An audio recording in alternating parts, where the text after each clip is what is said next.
If you can't, if you're not working with the people in your own city to make your own city better, we keep telling y'all to make this easy. Don't try to be cross country and all nationality and all across the world. No, start where you are, start in your community.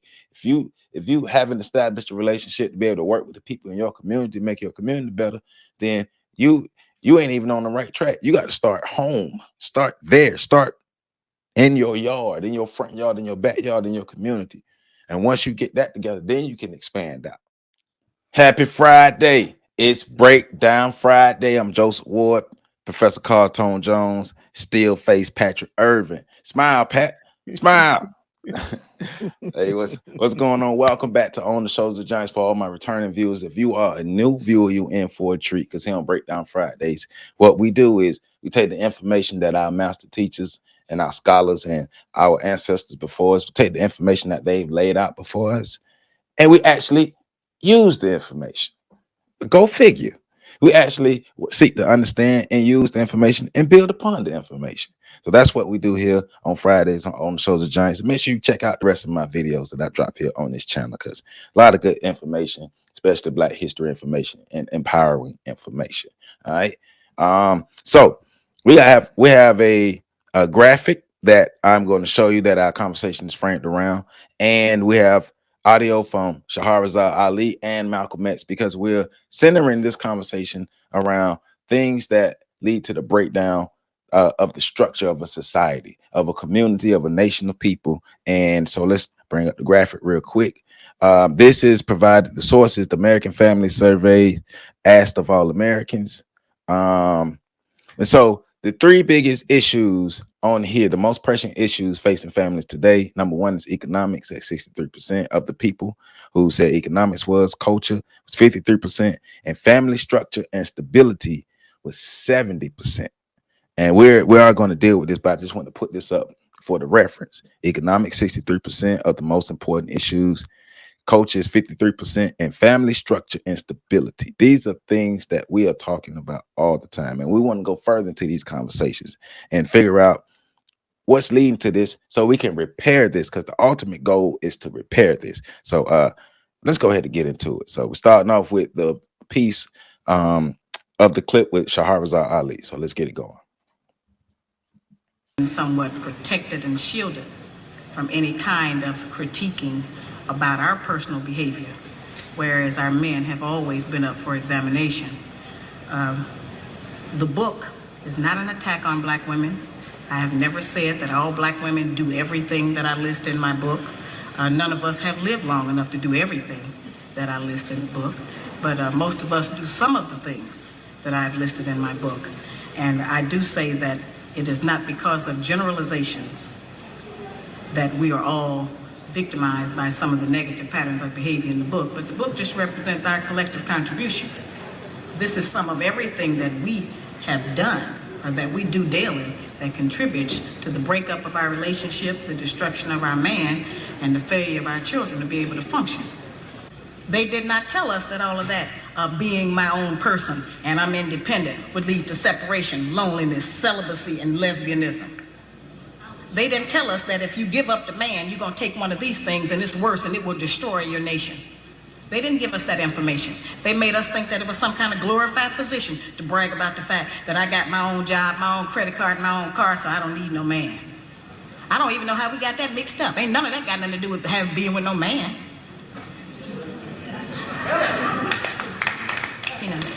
We have some serious relationship problems that nobody has been able to address us on because everybody wants to pretend that this is not going on. Over 60% of our women are single, widowed, separated, or divorced. They don't have a man. I just came out of Florida and they got a housing complex that the Urban League built, which is a Black organization that is for women and children only. They say they don't allow any men in there. I didn't have time to deal with it, but I talked about them real bad. That's the silliest program I've ever heard of. You know them women that had men if they got a bunch of children. They need fathers. They need protection. We hear about the drug problem that we have in our projects across the country. It's one of the major places that we have a drug problem. We talk about the great strength that we have as Black women. Well, the welfare department don't rent government apartments to single Black men. Those apartments belong to black women who are allowing this to go on in their home. We have not Oh, okay, my looked bad. at what part of the responsibility do we share. Yes, black men sell a lot of drugs, and a lot of us black women get the money from them drugs and buy some of these fancy clothes we wear, drive around in some of these fancy cars. He is not doing these things alone and without support from us, whether they are good or bad. See, we have a lot of power. We are very strong women. I'm saying that we're using our strength in the wrong direction. We're using it to tear our man down, tear our nation down, instead of building it up. Why should the black All right. So dealing with that, because she said a lot, but like I said, we're framing this conversation around what is contributing to the breakdown of our society, what is contributing to the breakdown, the continued breakdown of the black society, the black community. She talked about a lot, but one of the main things she talked about is the government's involvement. Pat, once again, your book, The Chasm, it's an underrated book. It's a great book with a lot of great information, because a lot of stuff that you talk about in your book, Sharhrzad Ali, just kind of laid down here. But the governmental assistance, because I think you did a great job of laying out how the government actually played its part in the breakdown of the black family structure. Because you remove the man, the woman, and the children are vulnerable. And when the women and children are vulnerable, especially to your enemies are going to do any and everything to them to further break them down, to keep them down. Because we got to remember, the ultimate goal is for them to remain on top. So just things that she mentioned is starting off like that independent woman mindset. But where did that come from? We talk about it all the time. So I'm gonna throw it to you, Pat, because assimilation. Break down assimilation. Let's go into assimilation real quick, Pat. What type of assimilation have we done as far as black people, men and women, that is leading us to the further breakdown, or even adopting behaviors that lead to our breakdown? Well, I know you threw it to me, but Yep. I know PC did a really good job. With one of the questions you asked was, where did this come from? Right? Like I heard you right? Yeah. PC did a really good job of breaking down how the notion of the modern wave of feminism, how it was introduced into the community, how it was manipulated. And really, it wasn't even just a black woman issue. It was really something where they were selling a product and an idea to lower class women of all status. Black women were definitely a significant part of that group. And so I kind of wanted PC to go, because that I feel like that kind of sets the stage, and he does that very well. All right, well, PC, yeah, you right, Pat, you right. You made me remember. You right. Go ahead, break them off something real proper, PC. Well, and thank you, Patrick, for lobbing that fastball. Chris Paulin. We'll knock it out the park now, shout. One of the things I think that's real important is to understand the role of Gloria Steinem in all of this. Because Gloria Steinem was the CIA agent that sat in the back of those meetings in the Black Panther Party. And she was one of the people that corrupted black women with intentionality. Just real quick, and to be clear, Gloria Steinem is the white woman in the picture where you see the black woman and the white woman from the 70s holding the black power fist. Right.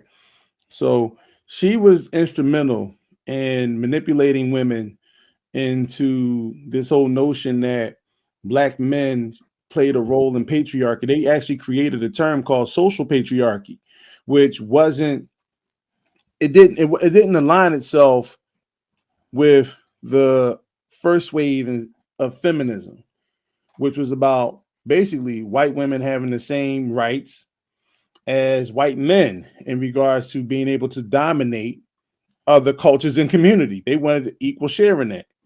So they couldn't convince black women right away, not a lot of them, that black women suffered from the same ordeal they did because black men were not considered the patriarchs of American society, Western society. So they created a whole new term called social patriarchy, which talked about abuse. Yeah, there she is, which talked about abuse and DV a lot, and incorporated those notions into the lexicon, which, you know, unfortunately swept away a lot of our sisters. So, and James Earl Jones does a real good job at breaking this down as well. It militarized our sisters who were already militarized under the Black Power movement, the Panther movement during the 70s. They changed their focus. Their focus was no longer the white patriarchy. Their focus was no longer white supremacy. Their focus became black men. And so, I'm talking about the breakdown of family structure. You can see that along with government programs, the Great Society bills that were passed, the choice that black women were given between choosing to find housing, substantial housing with their men who were also being warred on with unemployment and things of that nature, not able to get a job because of discrimination and so forth. These are no secrets. It was it's what they call spectral dominance, or you know what I'm saying, where they control or they dominate and they attack you in all different areas. So it created a scenario where women had children. Black women weren't the only ones having children out of wedlock, by the way. Right. I want to be clear about that. Right. You know what I'm saying? The whole That was a growing issue in America. Wade was about a white woman who was who had several children out of wedlock. That was the whole background behind that. I just want to say that. But it did create the breakdown of the black family unit. And when you add, and there are other factors, because it was a sophisticated operation. You had that, the war on drugs, and all these other factors that created scenarios where the black family was broken down. And unfortunately, in those tough times, a lot of the women chose those programs. A lot of the women aligned and identified more with their white female counterparts than they did racially with the men that they were subjected, that they were equally subjected to in regards to racism, white supremacy. Right. White women sold them a dream and then ran back to their men. And let's be clear, this is about order, control, but it's also about maintaining a social status of keeping black people at the bottom of the social dynamic. Because if you can separate families, socially, economically speaking, now you done created a situation where you can double bill because men and the women don't live together anymore. So the men have to pay for their living arrangement. The women have to pay for their living arrangements. And you also create a situation where make people more dependent. So now I have leverage over you. And you have to operate in this fashion because I will apply pressure with this leverage. Right. And this is what we're breaking down is not absolving black people from any personal responsibility, but we are giving factors that did help lead to the breakdown of our family. Because at what point, we know prior to 1965, the black family were the model of what a family was in America, and married at the highest rate, 80%. And then through the assimilation, through the lies, through the assimilation, through the fake partnerships. That's why I love the Dr. John Henry Clark clip when he's talking about, if you want a friend, damn it, look in the mirror, right?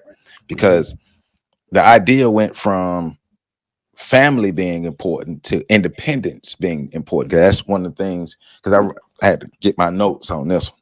Because one of the things that Sharhrzad Ali was talking about, one of the first things she talked about is the idea of being independent, strong, independent black women who don't need no man. She followed that up by giving up your man, right? That idea was given to black women by white women. White women convinced black women that, hey, you don't need your man. And then the government came in with their assistance and everything that they did to assist the black mother, but also to put barriers in place and play in front of the black man to make life hard for him.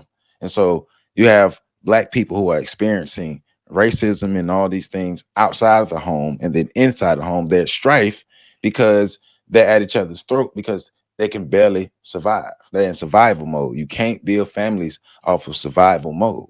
I was when I was reading Dr. Wilson's book for Monday, that's one of the things I was talking about, building the healthy family versus the survival family. The survival family, that is just that they're surviving, so they're subject to a lot of detriments on the outside because survival families can't truly protect themselves because You're you always constantly in crisis mode. there you go, always in crisis mode. So you can't focus on protection. You have to focus on what you deem as the necessities, trying to get to the next day, trying to get to the next moment.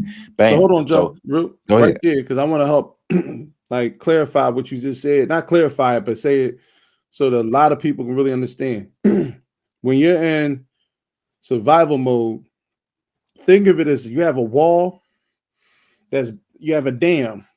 The dam has a lot of leaks, fissures, pressure. You have to continuously stop these leaks because the dam is poorly constructed. And because you have to continuously stop these leaks, you have to continuously, you can't sit back and focus and assess, damn, maybe we could just put a whole wall up. Maybe we can reconstruct it, because if you take your eye off the dam, it might burst and your whole town, your whole society will flood. Person functioning in survival mode already has the resources on hand to make sure they build a better dam. Yep. You know what I'm saying? So I just want to plug that in there real quick. That's good. That's good, because like I said, the idea of independence, then that leads to giving up your man, which also further leads to we can't relate to each other. So now we having issues relating, just like right now in 2023, we're having issues relating to each other, and everything is on Front Street. But Pat, you want to go ahead and jump in? No, because I wanted to harp on this concept that black women or black people have been manipulated in it, because that goes back to the propaganda piece, just tying it all in together. Because a lot of the times when we talk about how the larger dominant society has given black people certain ideas or has presented certain things that black people have run with, you always have that segment of people that say, well, can't nobody make you think nothing, or can nobody, but like, we have to address the fact that that's false. Like, we look at the current narrative running right now, which we can talk about the wage gap, right? That's one of the things to talk about, because so many people have have kind of proven that there are explainable reasons why men make more money than women, and the vast majority of them don't have anything to do with sexism. So that's just one scenario, but you still hear in the black community people championing that. Another one is when we talk about not intimate partner violence. This is something, Joe, you were in a group with me where I was talking to a young lady about this very subject. The fact that, okay, so we say nationally, right? 9% of black women by intimate partner during their lifetime, right? And nobody's saying that that's cool, right? Obviously, that's not acceptable. And you said 9%. 9%. Okay. Of black, and again, we're saying that black women right now, we're just going to say, okay, the vast majority of black women are with black men, because we know that to be true. But we're going to include, for the sake of numbers, we're just going to say 100% of black women are with black men, right? So we're saying 9% of black women, right? Okay, 10% of white women and 11% of multiracial women experience the same thing. So black women are actually at a lower clip than the other two groups of women. But whenever we talk about this, we talk about it as if black men are just running around not about women. I'm sorry. I'm gonna have to do a real editing job, but you know, do your So thing. that's Cook, brother, cook. no, but that's one issue. Even when we talking about because I'm saying right, grape. Anyways, even when we talk about another issue, right? Like we talking about 17% of black women in the US experience sexual violence other than by an intimate partner during their lifetime. And again, this is compared to 27% of multiracial women and 17% of white women. So in that clip, you're at the same clip as the white women, but you think white men are safe and black men are dangerous. And then we go into a third clip, which is something that nobody ever talks about, which is that 15% of black men in the US experience sexual violence other than rape by an intimate partner. Now, 17% of black men, or I'm sorry, black women, 15% of black men. Those numbers are very similar, but nobody accuses black women of being violent.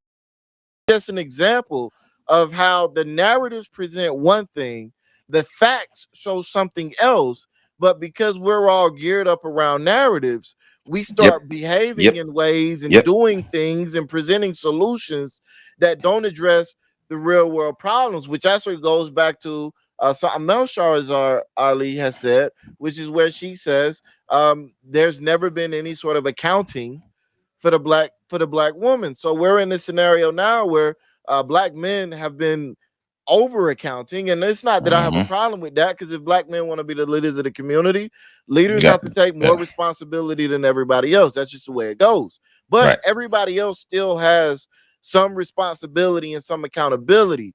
And until we get into that place, then we're going to continue to be in this place of struggling with family structure and cultural development.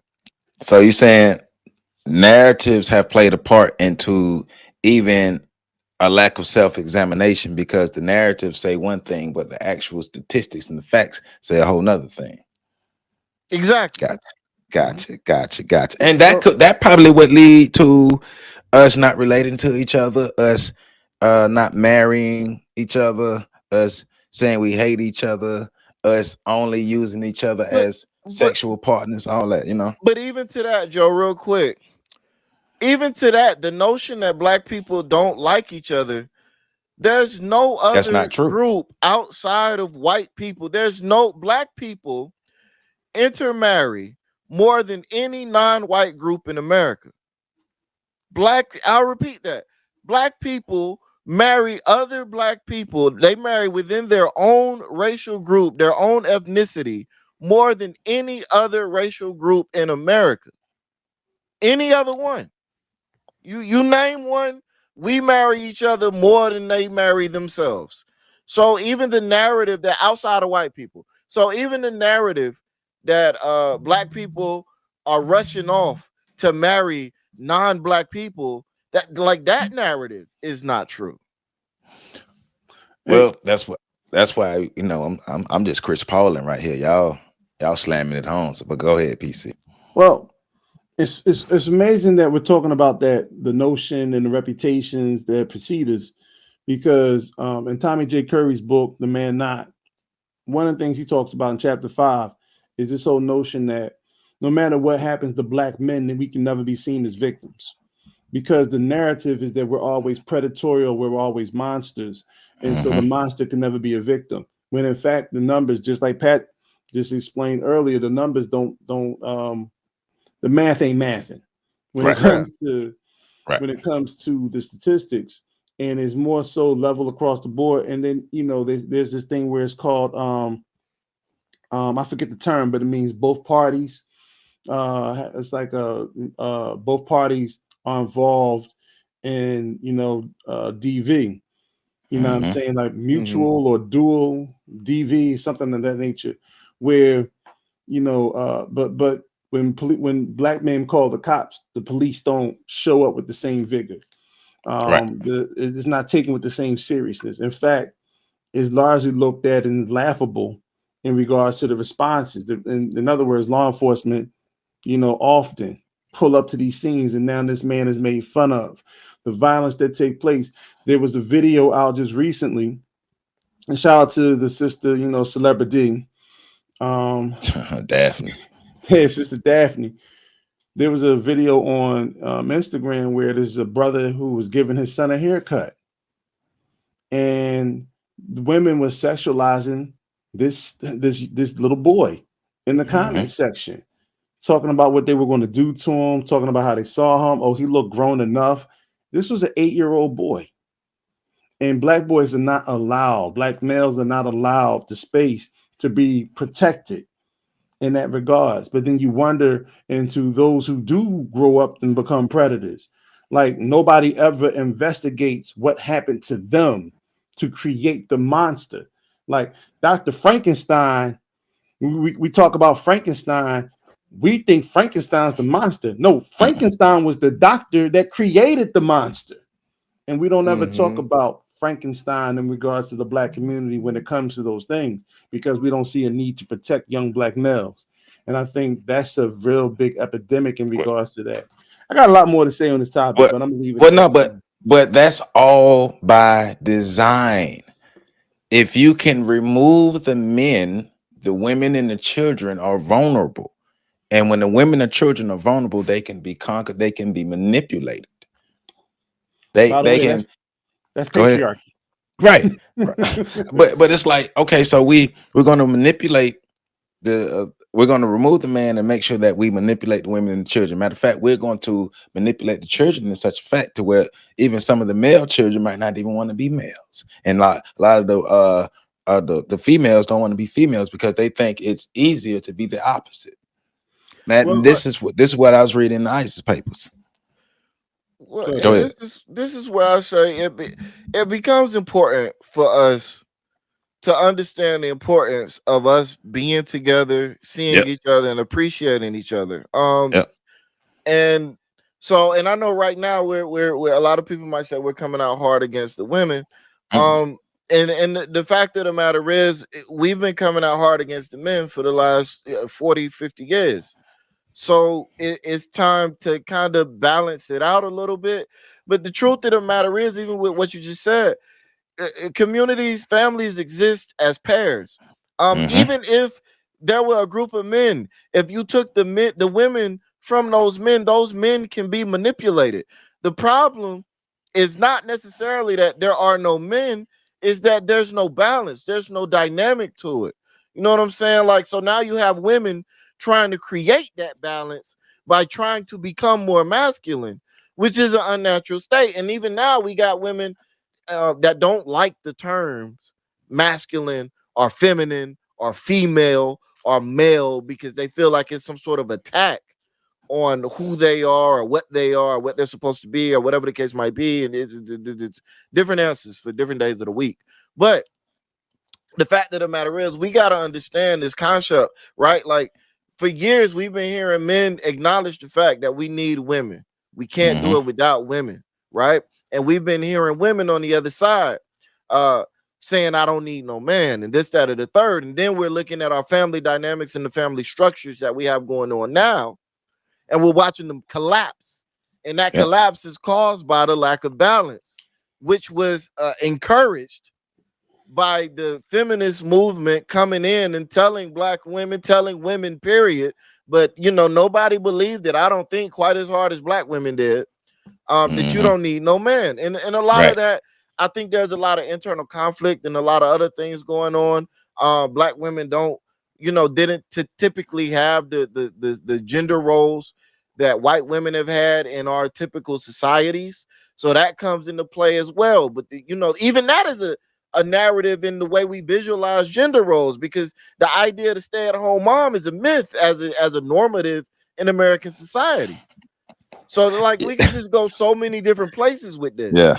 Yeah. Yeah. That you can go, but a lot of those things, all right, we believe the narratives. We still believe the narratives now. And in a lot of places, especially where we're in survival mode, now there's a, because she talked about an influx of drugs and uh all these other things, how crime increased in lower, especially in lower income communities, but how these outside influences became a lot more impactful on us. America caught the cold, and black people caught uh um SARS COVID-99. Something real serious. That's what black folk call it. It wasn't even the flu. It wasn't even pneumonia. Something way worse than that. But it still goes back to this graphic showing everything that we're saying is showing that, hey, the family structure, is important.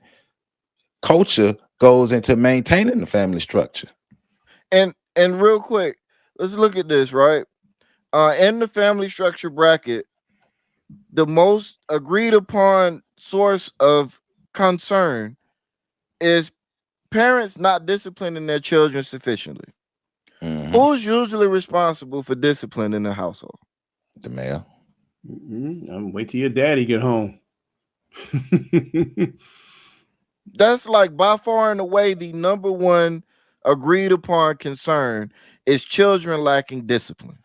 Right. Undisciplined children grow up to be undisciplined adults, and undisciplined adults will tear down their society because it's all about me. Well, they never graduate from arrested development, which is something we talk about quite often. You know, and there's several things, and you both of you brought up some really valid and integral points. I think one of the reasons why women, our women in particular, are taking this so hard is because, you know, black men have been getting beat on for the last shit. I mean, it's not even the last 40, 50 years. We're talking about, you know, from when the boats pulled up. Right, right. In the 1600s, black men have been taking it on the head. Even during slavery, black men were conquered. Black men were this, black men were that. Black women were seen as victims through all this. So now, you know, we wake up in the year 2020, 2021, 2022, and now 2023. And it's like we are pouring, like we just pulled sisters into a room collectively and pour one big ass ice bucket of water over them. And they're not liking it because it's hard and to the point, but it doesn't make it wrong. And accountability is something we all need to wake up to. You know, there's work to be done if we're talking about saving the community, if we're talking about building families. So one of the things that happened, well, I'm gonna get into that in a second, but when you look about the breakdown of the culture, right? The breakdown of a culture, and I wrote this down in traditions, you have one thing, you have the proliferation culture, right? Because I'm not going to say we don't have a culture. We have a culture, but a proliferation, a culture of proliferation, right? Pro-life culture, not, you know, the roadway conversation. I'm talking about a culture that promotes life, culture that promotes integrity. You have boundaries and you have rules. That means you can't tell people that they can be independent and have free will and move willy-nilly the way they want. There's structure. When you look at families that have traditions of police officers, traditions of firemen, traditions of doctor, they nurture their children in a way for when their children grow up, this is what you're going to do. There's no stepping outside of this. If you step outside of this, you step outside the protection of the family, and then you typically step outside the protection of the community because the family is following the values and the virtues of the community. Don't have that. We lose it. So therefore, now there's no expectation of the upkeep of that proliferated community. We don't have that. We have everybody just winging it right now, which means we don't have traditions. Traditions that say you move a certain way, this is what happened, this is what we do. When I was a therapist working in non-black households with children and their families, every freaking night they all sat at the dinner table. Mom would cook, dad might come in late, dad might not even come in. But the whole notion was this is the expectation and this is what you do. This is how you get along with people and this is how you operate. You don't communicate that with those people. They don't understand who you are. And I was standing there like a fly on the wall, listening and absorbing all this stuff. And then when I worked with black families, everybody ate dinner in their own damn room with the TV on. No communication, no expectations whatsoever. And I'm not saying it to say that, talk down on Black people. What I'm talking about is the fact that we don't have the culture to proliferate Black culture, healthy Black families. So what we have is a negative response culture, which means it's generational curses. Generational curses that come from this. What are you talking about? Poverty. See, we can't pass down wealth. We can't pass down jobs because jobs ain't wealth, but we can pass down poverty if we don't secure a mindset and a concept of being within these boundaries for the next generation. We don't have so we don't have organization, we have chaos. Chaos rules. Everybody's doing what they want. And then we have amongst the chaos, it leads to diminishing returns. And the one thing we're not talking about in terms of what happened amongst the confusion and all the social things that was instituted or implemented within the Black community, the structure was the alphabet soup brigade that came in. So most of the sisters who identified as feminists, you find out later that they were part of the alphabet soup committee, and they didn't even deal with other Black women. Oh yeah. Hey, we got the pictures. Yeah, we have the pictures. But meanwhile, Gloria Steinem went out and got married in her 60s. Yeah. Another thing that Sharhrzad Ali pointed out or talked about was bad male behavior being rewarded. And so it kind of goes into I guess nowadays we see it as the women gravitating toward the worst of us, the Pookies and the Ray Rays. Those type of men who exhibit the worst quality, the worst behaviors, but can either, if you can look like you get money, those men are praised. That behavior is rewarded. The athletes, the entertainers, the musicians, not saying all athletes, entertainers, and musicians are bad. Not saying those things are bad, but what we are saying is things that build a society, things that build a community, things that build a nation are overlooked and even frowned upon, or even not even on people's radar. And if you are people exhibiting those building qualities, because of the current programming that we have, you're seen as non-essential, and that's the issue. Because, like I was in my comments earlier, we could talk all we want about power and all these things, and what we'll do this and what we'll do that, but at the end of the day, we don't have the power or the resources to create the structure and the real infrastructure that we need to operate as a competent community, as a competent group of people. Why? Because we've adopted all these destructive behaviors over the years, which has led to a further degrading of Black society where we are now. So yeah. Pat, anything you want to add before we move on? I got a lot I want to add, but we can move on. Okay. Well, I just want to bring the graphic back up again. We're looking at our conversation is, I mean, if you want to speak your mind, brother. No, because this is, this subject, we'll be here all night. We can go. But once again, these are most important issues facing families today. Of course, we're looking at it from a Black lens. So economics, culture, and family structure and stability are three of the biggest or the most important issues that are affecting families, but especially Black America, because we all know the moniker. We're just looking at family structure and stability, and we're looking at culture, and we also touched on economics, because if you can't provide for yourself, if you're in survival mode, then people who are survival mode, they're trying to survive by any means necessary. And with me saying any means necessary, let's go ahead and spin the clip and bring in the great Malcolm X. Man in America concern himself, since we've been away from the African continent for 400 years, 300 or 400 years. Why should we concern ourselves? What impact does what happened to them have upon us? Number one, first you have to realize that up until 1959, Africa was dominated by the colonial powers, and by the colonial powers of Europe having complete control over Africa, they projected the image of Africa negatively. They projected Africa always in a negative light. Jungles, savages, cannibals, nothing civilized. And naturally, it was so negative until it was negative to you and me.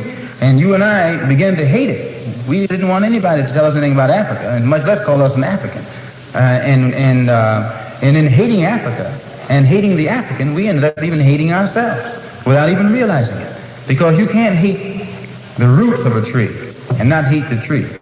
You can't hate your origin and not end up hating yourself. You can't hate Africa and not hate yourself. And you show me one of these people over here who have been thoroughly brainwashed, who has a negative attitude toward Africa, and I'll show you one that has a negative attitude toward himself. You can't have a negative attitude toward yourself, a positive attitude toward yourself, and a negative attitude toward Africa at the same time. To the same degree that your attitude, that your understanding of an attitude toward Africa becomes positive, you'll find that your understanding of and your attitude toward yourself will also become positive. And this is what the white man knows. So they very skillfully made you and me hate our African identity, our African characteristics. And you know yourself that we have been a people who hated our African characteristics. We hated our hair. We hated the shape of our nose. We wanted one of those long dog-like noses, you know. Yeah. We hated the color of our skin. Hated the blood of Africa that was in our veins. And in hating our features and our skin and our blood, why, we had to end up hating ourselves. And we hated ourselves. Our color became to us a chain. We felt that it was holding us back. Our color became to us like a prison, which we felt was keeping us confined, not letting us go this way or that way. And we felt that all of these restrictions were based solely upon our color, and the psychological reaction to that would have to be that as long as we felt imprisoned or chained or trapped by black skin, black features, and black blood, that skin and those features and that blood that was holding us back automatically had to become hateful to us. And it became hateful to us. It made us feel inferior. It made us feel inadequate. It made us feel helpless. And when we fell victim to this feeling of inadequacy or inferiority or helplessness, we turned to somebody else to show us the way. We didn't have confidence in another black man to show us the way, or black people to show us the way. In those days, we didn't. We didn't think a black man could do anything but play some horn, you know, some sound, and make you happy with some songs. And in that way, in serious things, where our food, clothing, and shelter was concerned, and our education was concerned, we turned to the man. We never thought in terms of bringing these things into existence for ourselves. We never thought in terms of doing things for ourselves because we felt helpless. And what made us feel helpless was our hatred for ourselves. Well, right on point. Just talking about the psychological job that happened to us. A group of people, a nation of people, cultures of people, ethnicities, whatever you want to call it, people who have negative images and negative perceptions of themselves will not think to build and better themselves. We see examples of that all the time, especially within our community. We see stark examples, and this is where, you know, we can point our finger at some of the men. I'm tired of driving past convenience stores and seeing a group of older black men just hanging out there. These are men who could have been helping us to be the best that we could be. But when you have a negative self-image of yourself and you buy into the negativity, you buy into the narratives, you buy into all of the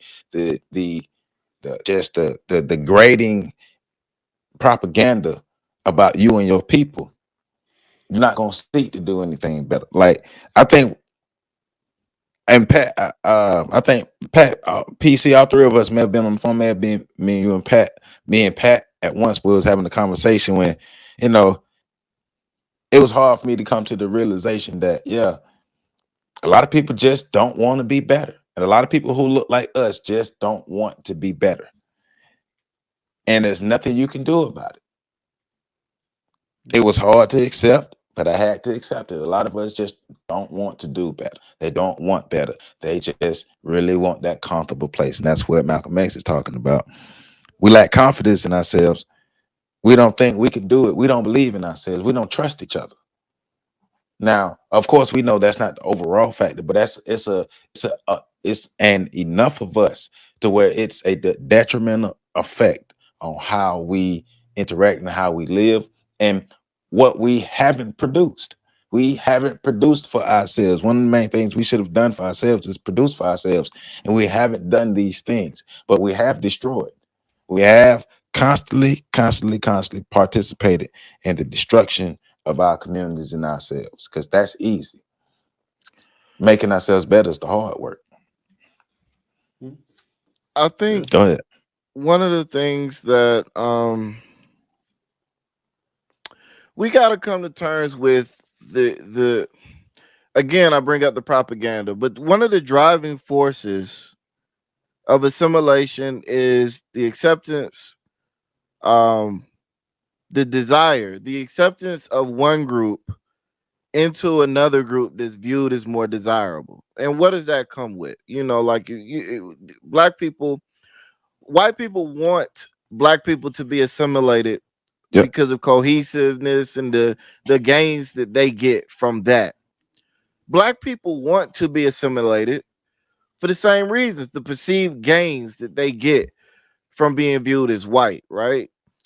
Being viewed as white is more favorable than being viewed as anything non-white. Like, this is one of the things I'm learning reading this book, or going through this book, The Model Minority, is that even the Japanese and the Chinese at one point were seen as on levels with black people, and they had to make a choice, right?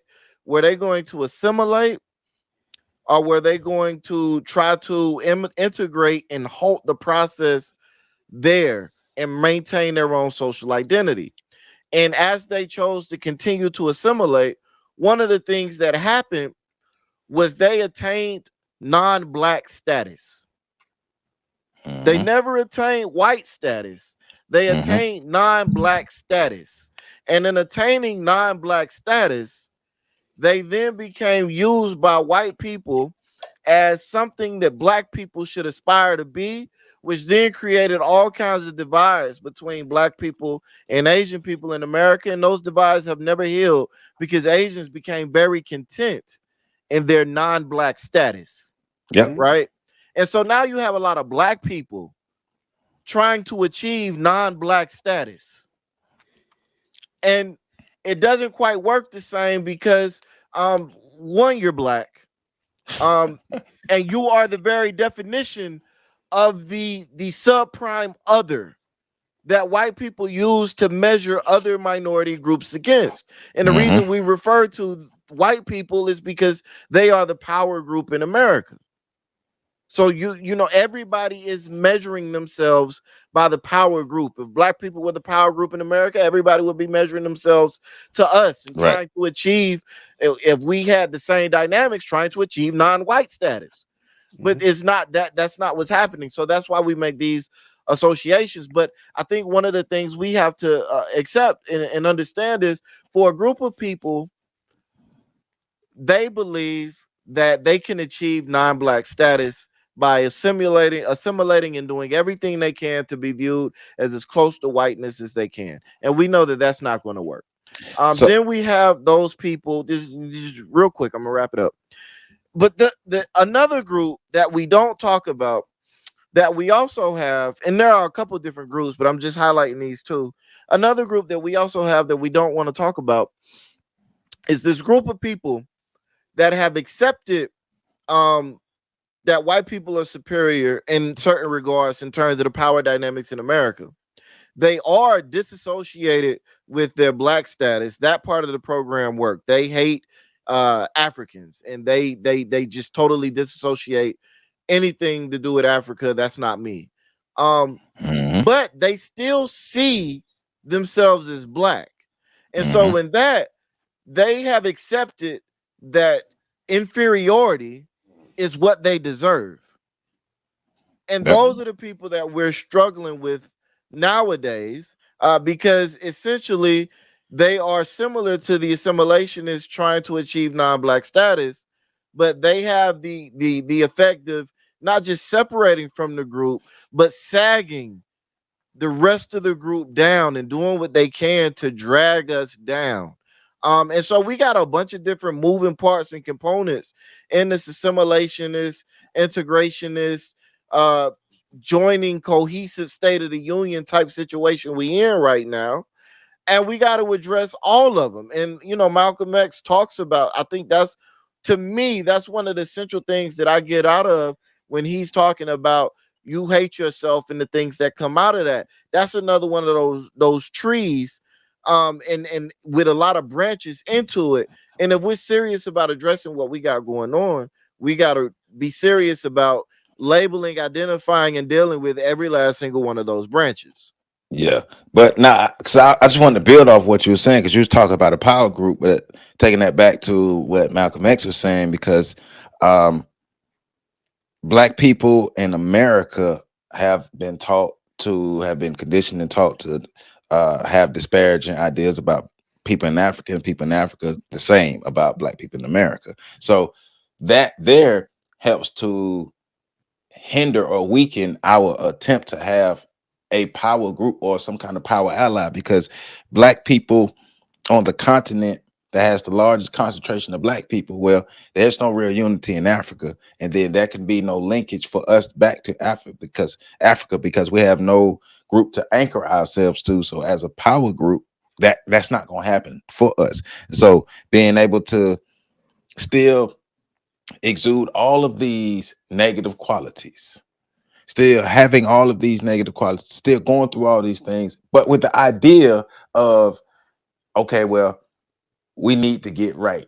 White people just need to leave us alone. We Black people got to do better. Black people, well, we understand that, but we got to understand the why. We got to understand why we're here. We don't have the relationships with people in Africa or even in the other places around the world, because Black people globally, through the system, globally have been taught to not like each other, which has, I mean, it's too many Black nations around the world that are not doing good. Look at some of the similarities of Black nations around the world that are not doing good. Not saying all of them, but there are too many Black nations around the world that are not doing good, and all of this is the result of the system. We get that. We understand. Well, we get that, but this is what we're getting out to make sure people understand is the constant barrages, the constant attacks, the constant negativity that's being poured into our brains, poured into our souls, poured into our bodies, the epigenetics, all these things. This is the tipping point. Where we at now, this is the tipping point. This is why we're behaving the way we're behaving. This is why there is no society for us. If white people kick us out of America, we are in trouble. Well, I think another thing, and Pat hit on a good point with the propaganda, because it goes back to, you can be fooled into thinking you're less than you are. The whole idea of the elephant and, as a cub being tied to a pole and not realizing as a full-grown elephant, it could, extract itself from that position at any time.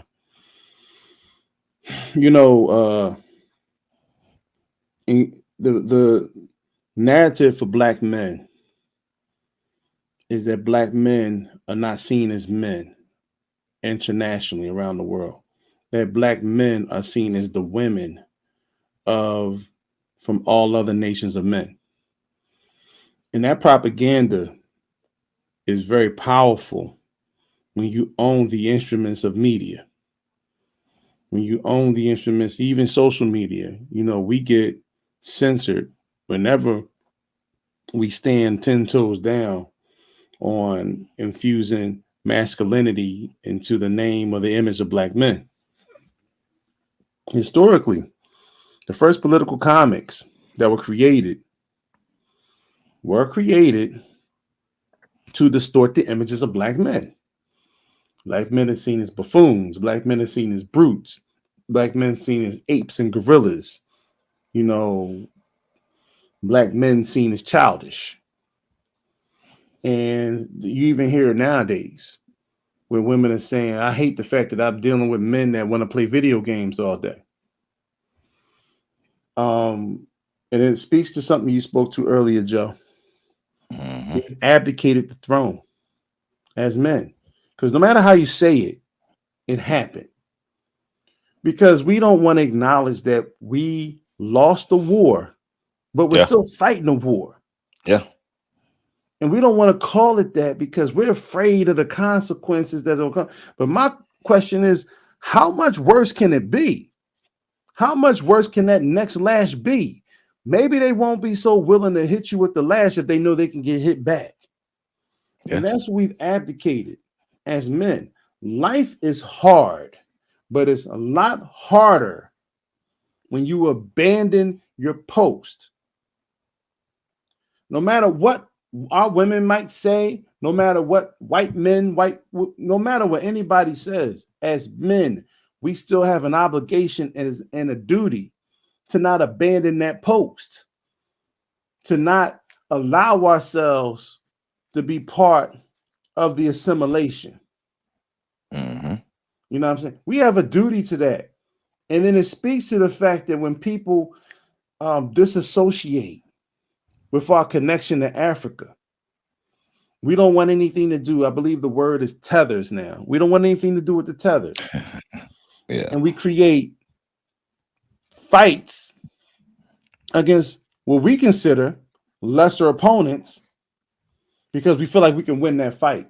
Meanwhile, our enemies are allowing these so-called model minorities to come into the communities that we own, that we live in, because we don't own shit. If we're honest about it, to come into those communities, make their communities healthy. The American dollar is powerful in a lot of these other countries. So when we spend our American dollar, it's like spending $10 for every dollar you spend in your corner store, every dollar you spend in your bodega, every dollar you spend in your convenience store, gas station, and so forth and so on. In a lot of these other countries, we're allowing, we are not only fueling America's economy somewhat, but we fuel international economies because they recognize the war. Economics is part of the war. Politics is part of the war. Global politics is part of the war. And we're scared to call it a war because if we call it a war, then you know that you're being warred on and you haven't done anything about it. What does that say about you? Because you can't identify as a warrior if you're afraid to acknowledge the war that's been whooping on your behind for all these years. Well, you can't build nothing up from your knees. Living on your knees, you can't build. You can build strong I'll knees. tell you what happens when they on their knees, though. Exactly. A lot of slurping going on. Exactly. In a subservient position. And disrespectful slurping, too. Because it's the type of disrespectful slurping that you leaving somebody with a happy ending, and you got. I'm gonna leave it alone. No, but when a group of people buys into the negative propaganda about themselves, not only just buy into it, because earlier PC was talking about the generational curses, passing down the negativity of who you are and your people from generation to generation to generation. We hear people from the Caribbean talk about all the time, as far as like the Dominicans and the Puerto Ricans and things, talking about all the time about lightning. But black people in America, we be trying to act like we ain't go through it too. We be trying to act like that's something different from them. We know black people in America. Some of you had people in your family telling you to lighten up your bloodlines. We know that. Right. Most of you, a good chunk, most I say most of you. Yeah, I will say it. But nowadays they try to make it seem like that's isolated to the Caribbean. Nah, that was happening to us. That we were doing. The bleaching started here first. But something too, and shout out to one of my Jegnas, my Baba, Professor James Small, who I got to see on Wednesday, and deliver a very powerful program, and there's much love and admiration for that Jegna. One of the things that he talked about was here in America, black people were under the subjugation of slavery, the genocide of slavery, for 250 years. But if we want to talk about the Caribbean, if we want to talk about South America, they had to go through 400 years of it. And it's something we don't really reflect on because the civil rights movement and all the rebellion movements, most of those started here. Most of those started here on this particular land, which spread to other places like Haiti, Puerto Rico, and Cuba and Jamaica. Not to mention what was going on in South America at the time. We really need to understand the how colonialism, being in that state, that affects us. And I'm not saying it from a perspective of making excuses. I'm saying from a perspective of recognizing what happened to us, deal with the trauma, epigenetics and otherwise, so that we can actually start formulating, solutions to what's been happening to us. Therefore, figuring out and reconfiguring our culture, reconfiguring our spiritual systems and sciences, understanding the need and the necessity for why we still fight, understanding that, truthfully speaking, our ability to withstand what's been happening is freaking legendary. When you think about the fact that we're still standing after all these years of the genocidal war that's been going on. Yeah. Once you recognize that, you say, man, why am I still sitting here taking this ass whooping when they can't kill us like they want to? Say that again. Why am I still taking this ass whooping when they can't kill us like that? We've taken their best shot. That's the purpose of the mental mind job. Because think, like you said something. Okay. When Europeans first showed up in the Americas, the plan was to enslave the people who were already here. Mm-hmm. That didn't work out. Then they brought in white indentured servants. The key word indentured. That didn't work out. Then they brought in Africans. And then thanks to a black man, chattel slavery was instilled. But even before that, they figured and they learned about the resilience of the African. So these group of people, something different about these people. Because even though now, because truth be told, Africans, as far as being slave labor for the Europeans, that almost didn't work. It almost didn't work for them. Mm-hmm. But it did. But this group of people, it's something about them. They got too much freedom in them. So we got to take their minds. You have to break them. I did a breakdown of I did a review of Will Smith's Emancipation movie. And one of the main themes in the movie was the white guy, the main antagonist was the Peter, the character Will Smith played. The main thing was to break him. We have to break his spirit. Think about it. They say we have to break your spirit. When you break people's spirit, you can mold them into anything you want them to be. Mm-hmm. And they are not going to be a threat to you. Yeah. They've broken too many of us. Too many of us are broken. Even some of you who think you've reversed some things, who think your light switch is on, you're still broken. Think about this, Joe. Think about this. When they came to Africa, what made Africa different than the indentured servitudes of Europe and all those other groups they brought over here or that they conquered while they were here? They didn't just bring field workers. They brought geniuses over here. They brought masters of sciences over here. In fact, it's not even that you can argue, you can't argue. The genius of black people built this fucking country. Look, a group of people who don't know how to cultivate the land can't just grab anybody and have the land cultivated. So you had to bring over people who actually knew what they was doing with these things. Not only that, navigate these seas. They had to, bring people who were good on geometry so that they can put together, help them plot and plow cities. Fuck it. If you look at this particular country, when white folk were in charge of this particular country, Boston, New York City, Philadelphia, all of New Jersey, for the urban areas, all the way down to freaking Baltimore, have the same closed-in New England sort of architecture. Closed in to the point where back in England, whether you went to France, whether you went to Italy, whether you went to Britain, everybody had to get a second floor apartment.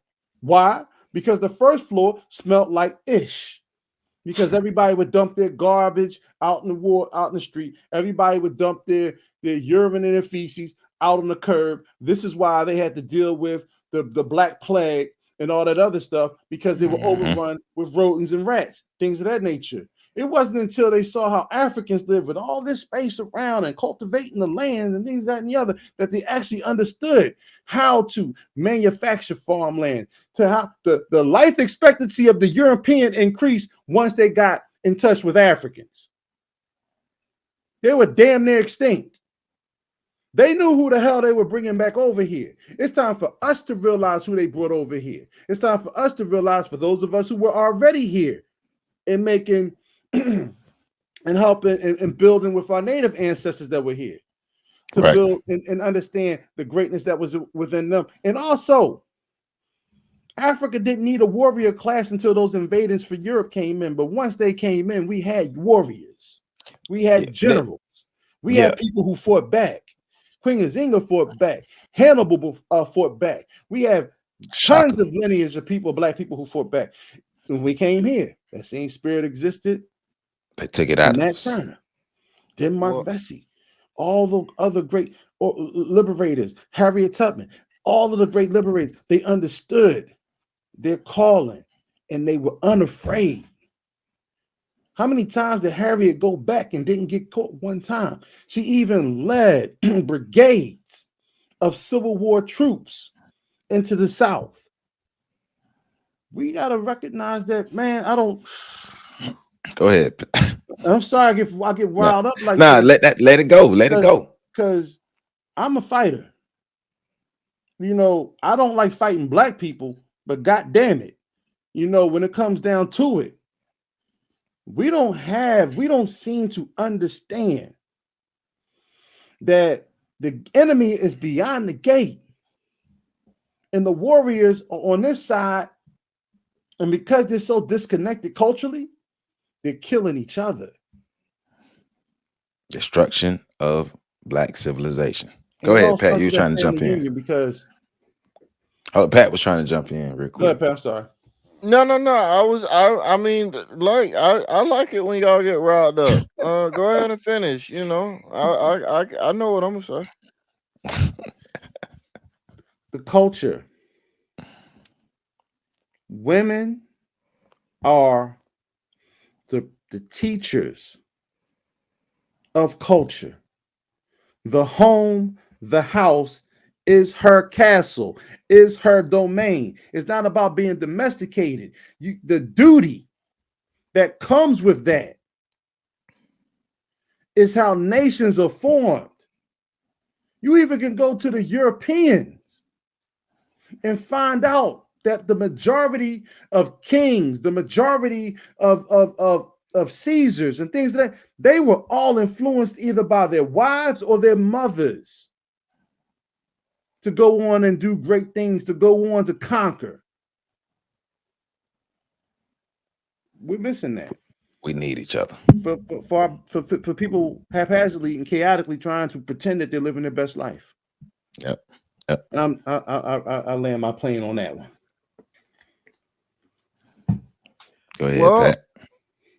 I'm not gonna try to follow that up with passion because PC is more passionate than I am. But what I am gonna follow that up with is a dose of in the other direction. Let's go. The reason why that special thing you said, Joe, about it's something special about them. Mm-hmm. They wrote about that. Several of them did in their diaries. You know what's special about the African? Well, the African American, the black person in America, is their propensity to accept their lot in life. Their belief that God has preordained them for whatever situation they're in. And so that's why I like when because I know PC is a fighter. Joe, I know you do. I know you're a fighter. I know the work y'all do. I also know y'all are exceedingly rare. The average black person is not looking to change the dynamics. They not even looking to get into a better space in the current dynamic. They're looking to find moments of levity in the life they live. Moments, not a total change, just a couple moments where I can laugh because this is the position that God has me in. And I think back to the great adaptability that we have, right? And that's where I get to saying, like, I love it when you guys get riled up because it reminds me, right? Like, because our superpower is our adaptability, there's nothing in us that prevents us from adapting more brothers like you guys and more sisters like the ones that I know that are doing work, right? The problem we have is that those of us that see it and understand it, and I'm not talking about anybody in particular here, but I'm just saying in general, when we look out over the landscape of our people, we talked about this before too, a lot of times. We don't see our people for who they are. Our people are not the Demark Vessies, the Shaka That's not who we are Zulus, today. the Queen and Zingas. Even back then, let's be real about it. Even back then, what made those people special is that they were different. Right. The average person, the average black person at that time period was following them because they showed them, they made them believe if you follow me, things will get easier for you. Get on my back. And now we're in a situation where it's like, look, we don't need y'all to start trying to climb on my back. We need you to help me carry the load. Yep. So the programming, like how we program each other, has to be different. How we view history has to be different. And I'm not even saying that I totally understand exactly how to do that. I just know that people are going to see the speech, right? They're going to see the topics. They're going to hear the conversations, right? I ain't going to hold you. PC, you're amazing at getting people riled up. Like, I know what to say, and I still get caught up. You know what I'm saying? Like, this beautiful. But then my brain kicks in, and I'm like, my brother is wasting all this passion on an audience that I ain't going to do nothing but cheer him on and then go right back to doing. Yeah. So my question then becomes, okay, how do we change that with our great adaptability, right? Our amazing powers of adjustments. How do we make that adjustment? And that goes back to the show we had not too long ago where we were talking about culture and things like that, developing a new culture, but we didn't really like finish that conversation because the completion of that conversation results in a plan for cultural change. Because so we gotta I hear it and I get wrapped up in it, but every single time it makes my mind wonder, right? Like, okay, how do we make it so that everybody is a Denmark Vesey, so that everybody is a Queen and Zinga, so that everybody is operating from that mindset? And then the question, even before we get there, is that even realistic? I know Right. we talk about the critical mass all the time, right? Well, I agree with the critical mass theory. I do. We've seen it work countless times. It's real. The problem is the critical mass still requires more than one person. So, I mean, so I'm like, yo, so like, and honestly, we need those people. That this is one of the reasons why I love working with you two brothers, is because we're all different, right? Like, PC can rile a motherfucker up like nobody's business, right? Like if I ever needed a crowd to go do something, I'm putting PC in front of them. right? Like that's what I'm gonna do, right? And that works, right? Is good. Joe is gonna tell everybody shut up and just do what the plan say do, right? Cool, great. And I'm gonna be in the background, help create the plan, and don't nobody know who I am. That's great, right? How do we get more people that can fulfill more of those roles to come together and actually do some shit? Um, and I'm gonna be real. At this point, for a lot of people, you already know what I'm finna say. I mean, I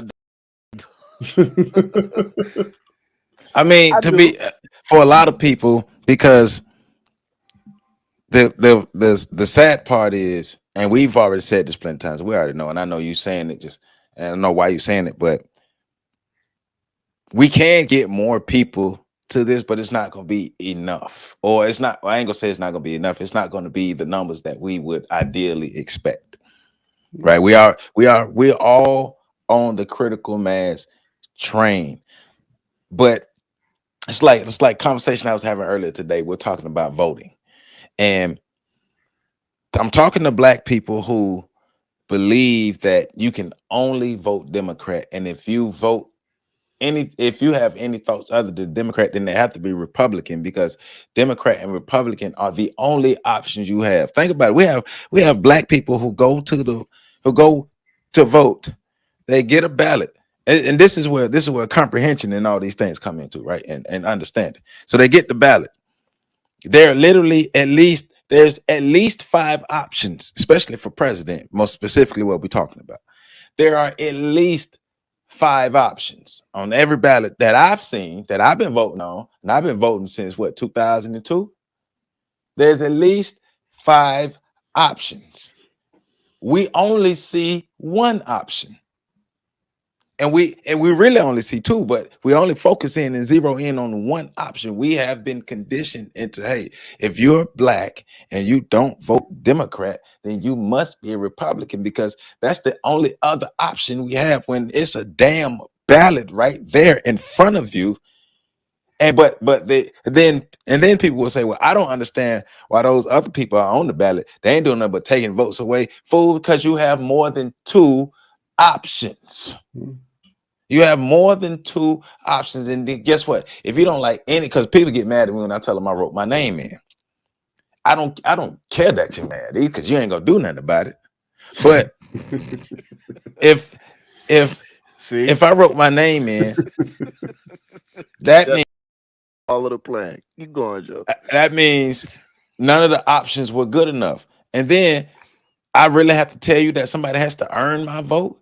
I'm not voting. Keep voting. And reason why I'm saying this, because this is what I was telling them. Okay, hey, yeah, you keep doing what you're doing, because we're happy with the results that we're getting politically, right? Look, all the outcomes that has been coming from the votes, that from the way that we've been voting, you're happy with it. That's why we complaining about it. Oh, you don't like Trump, but you're in love with the job Joe Biden been doing, right? Because it's almost like if you do any type of criticism to the Democratic Party, then you have. We don't listen. I'm gonna get close. We don't owe the goddamn Democratic Party a goddamn thing. Damn. Okay. Republicans and who are not for us. We don't owe to have the nerve to actually believe that we have to show loyalty to a political party who hasn't given us any. That's a part of the breakdown of us. We are literally, when we do that, we're contributing to our further breaking down as black people, because we're literally helping nice races be racist. They just the nice races. They just the racists who, hey man, they invite you to your house. They'll pat you on the back, pat you on top of your head, but then go back home and tear your stuff up policy wise, tear your stuff up legal wise. That's why we don't have the structure we have.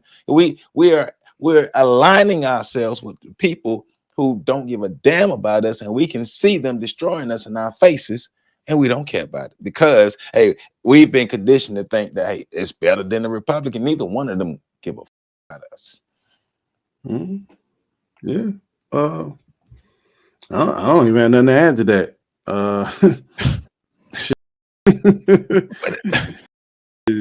You didn't say what need to be said. I will We got to say, do better. Cynthia McKinney. I'm mad that I missed her on the ballot in 2008. I wanted to know who killed Tupac too. Yeah, I voted for her. Well, yeah, I did. Look, hey man, look, all in all, before we wrap this up, all in all, looking at things that further contribute to the breakdown, that have historically contributed to the breakdown of us, and that can still continue to lead to the breakdown of us. For those of us who, yeah, and before I read the comments, I be in the comments as much as I can. Hey, this channel ain't for everybody. You know who you are. This channel ain't for you then. The channel ain't for everybody. And that's okay. This message ain't for everybody. And that's okay. But for the ones who are like-minded with us, we got to do better. And we got to get to a better place in life. We have to learn how to collaborate. We have to learn how to unify. We have to learn how to work together. If you're not working with the people in your own city to make your own city better, we keep telling y'all to make this easy. Don't try to be cross country and all nationality and all across the world. No, start where you are. Start in your community. If you haven't established a relationship to be able to work with the people in your community, make your community better, then you ain't even on the right track. You got to start home. Start there. Start in your yard, in your front yard, in your backyard, in your community. And once you get that together, then you can expand out. That's one of the main issues that we have too. We trying to save the world. We can't even save our own dang on neighborhoods. Mm-hmm. That's not good. We're not good superheroes at all. And let's just be real about it. But hey, this channel ain't for everybody. This information ain't for everybody. If you don't agree, fine. We both still alive. This channel's still up. We still gonna thrive. Cause we shooting toward 100,000 subs. That's our goal for 2023, 100,000 subs. So y'all keep supporting us because we getting there. We're gonna do what we need to do. But this is for people who want change. This is for people who are tired of the bull. This is for people who want better for black people. If you don't, cool. If you think you got another route, cool. But this is for what we gonna do. We ain't begging nobody to rock with us. This is for those who want it. And if you want it, we gonna rock together in love. Well, hold on, Joe. Before you end the show, let me say this. I greatly appreciate y'all viewing the content, and I hope you continue to view the content. Yeah. And I hope you continue to disagree and engage so that you can see more of the content and click on that content and watch all that too. Like it's all appreciated, bro. Like, you know what? Send it to all your friends so they can all hate on it too. And make sure that they subscribe and hit the bell button so that they don't miss an opportunity to disagree. Right. Subscribe to this channel. Please comment, like, subscribe, all that. Make sure these people are seeing this information. We got great information coming from this channel. But yeah, you're right. But I was gonna actually go in the comments and tell the person that. So yeah, I was gonna be a little messy. I'm still do it though. Still do it. Hey man, happy Friday. Happy Friday. Happy Friday. Look, we got a lot of work to do, folks. Let's get to work. Let's roll up our sleeves and get to work. Professor Carl Tone Jones, Patrick Irvin, Joseph Ward. Hey man, check the information in the description. Check the information in the description. We out of here.